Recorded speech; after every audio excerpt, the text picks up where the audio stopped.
Alright guys, so I stumbled across this absolutely unbelievable story, right? I honestly could not believe it when I stumbled across it. And it's an old story, but it is definitely relevant considering the crime surge going on in this country, okay? And sometimes, you know, when crime is surging, the politicians are slow to react. So that leaves armed citizens to fend for ourselves. And that is basically what happened in this story that I'm going to talk about that involved a clerk at a Dollar General that defended himself from an armed robber. However, that's not really the highlight of this story, right?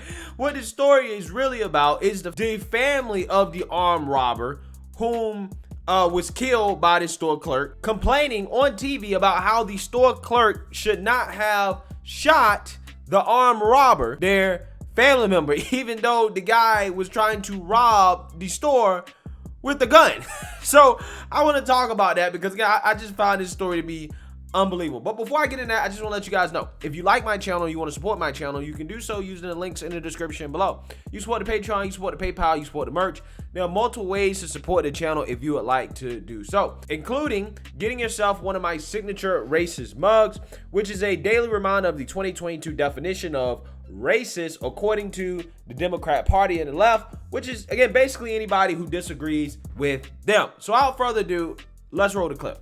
We are working to learn the name of a man who fired a gunshot inside of a Dollar General store during a robbery.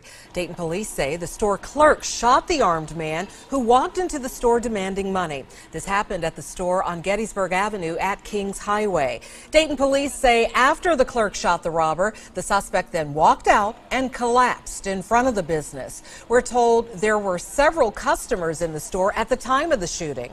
News Center 7 reached out to Dollar General to ask about their gun policies. I have no idea what their store policies are. I'm sure the detectives will ask that question. The Dollar General stores have been, have been hit hard these last these summer months. But I would have to pull up all the stats to look at to see if there's an uptick.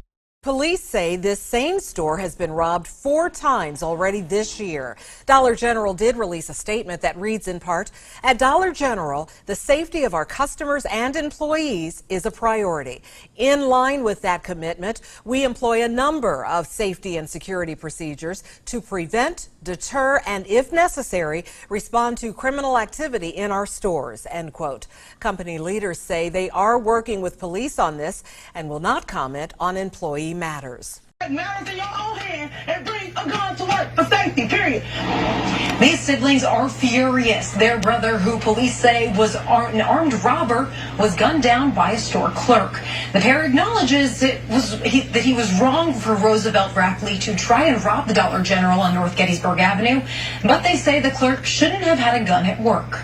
Rochelle and Juwan Rappley say their younger brother, Roosevelt Rappley, was the second of 10 siblings killed by gunfire. I still don't believe it. Like, at the end of the day, I don't believe my brother is dead. It ain't kicked in yet. And they're furious about how it happened. At the end of the day, that's not right. Police say a Dollar General clerk shot and killed 23-year-old Roosevelt, who showed a gun and demanded cash Wednesday. Witnesses indicated that the weapon was brandished and pointed at employees. The siblings recognize their brother's wrongdoing. He got some responsibility, but not all. But they say that still doesn't warrant the clerk's actions. Right and wrong is wrong. That was wrong for that clerk to shoot my brother in the chest. Yes, he's robbing y'all. Oh, well. Call the police. That's what y'all supposed to do. Y'all not supposed to take matters in your own hands. If that's the case, I'll take matters in my own hands. Police say the clerk was legally allowed to have the gun. Meanwhile, officers are looking into the possibility Rappley may have been involved in several other commercial robberies. Yeah, that is just absolutely amazing, right? Absolutely incredible. So incredible. I don't care if it's an old video. I just had to react to it because I just find it fascinating how there's just some people in this society, okay, that just don't want to take personal responsibility or accountability for anything. Nothing is their fault. It's always somebody else's fault, right? Doesn't matter if this guy was trying to rob a Dollar General. He was trying to rob the store with a gun, right? With a firearm. Doesn't matter if he could have potentially killed some innocent store workers because he was trying to rob this store, commit a crime, doesn't matter. He should not have been shot according to his siblings, right? He should not have been shot. Okay, because he takes some responsibility, but not all responsibility. Okay, even though, again, the guy was committing a crime. He was trying to rob a store, okay, with a gun. He could have shot and killed those people. So, again, according to these Cuckoo for Cocoa Puff people, right, in their ideal world, it is okay for their sibling to run around here and rob people, which he seems to have a history of doing, right? Rob people, potentially putting other people in danger, killing them. But it's not okay for them to act in self-defense and to shoot and kill him first, right? That's not okay. That's not okay. Again, I find it incredible, the cognitive dissonance of some of these people. I really do. But again, this is a culture of take no responsibility, take no accountability. Nothing's my fault. It's everybody else's fault, right? I'm in the position I'm in because of everybody else and not me. Because again, these people right here embody a culture that does not want to take responsibility or accountability for anything, right? Everything is somebody else's fault, right? Even though this guy lived a life of crime, he was a criminal.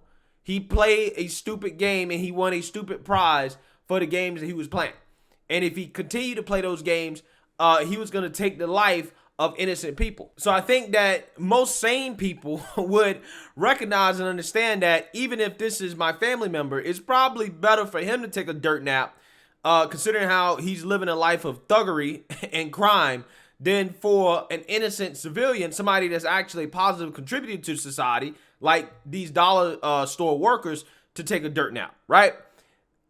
Again, I think the trade-off here was fair, okay? But hey, you know, for whatever reason, we have a society that wants to defend criminals. I don't care if it is your family member, right? If I had family members that was out here robbing, killing folks, if they happen to die while committing those crimes, living a life of thuggery, right? I probably wouldn't be out here defending them saying, oh, they should have been shot, you know, blah, blah, blah, blah, blah. As if, you know, innocent people don't have a right to defend themselves against thugs and criminals. They definitely do, especially when they're actively being robbed by a thug or a criminal that has a gun that is about to take their life. Okay, it is what it is. It is what it is, right? I'm about what's right and what's wrong. That's what really comes first for me, right? That's the priority for me, what's right and what's wrong. But again, for some reason, we have people in this society that simply want to defend criminals, and we should not be doing that. We should stop defending these criminals, stop honoring these people that lose their lives committing crimes, right? Terrorizing other folks. Because I really do think that is what motivates some of these people, is knowing that, well, the most attention I'm going to get in my life is when I inevitably die while committing an act of violence, right, against somebody else, right? And then they get their face put on a t-shirt, and then they get all this other stuff and this attention that they didn't get while they was alive, okay? So, again, let's take away that incentive from criminals, okay? I would love to see us have a culture where people who die while committing crimes like this, we never mention their names ever again. They're ashamed. I would go as far as to advocate, don't even give them a funeral, right? Just, hey, bury them, cremate, whatever. Don't give them no attention whatsoever. Let them know if you die committing these types of crimes, terrorizing other folks, you won't be remembered, right? Nobody will mourn for you, okay? I'm just saying. I think that will probably disincentivize a lot of these people who go out here and commit these types of crimes. So let me know what you guys think. Make sure you like, comment, and subscribe. Most importantly, share a Black conservative perspective. Peace.